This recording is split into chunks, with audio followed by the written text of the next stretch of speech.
медициналық сақтандыру қағазының суммасы өскенін айтады. Ник болса бұған ешқандай қатысы жоқ екенін айтып айғайлай бастайды. Әпкесі де келіп Никпен сөйлеспекші болады.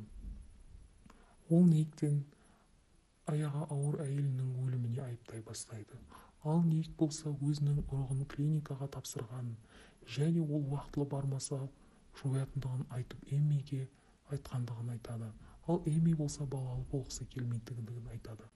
Полиция қызметкерлері тағы да әкесінің үйіне келіп қарайды. Қараса, пеште жартылай өртенген күнделікті тауып алады. Ник болса өзінің әпкесінің сарайынан табылған заттарды көріп есі кетеді. Ал Эмми болса өзі басқа қалада жүргенін және бұл жоғалуға дайындала бастағанын айтады. Ол айналасындағы көршілермен жақсы араласып және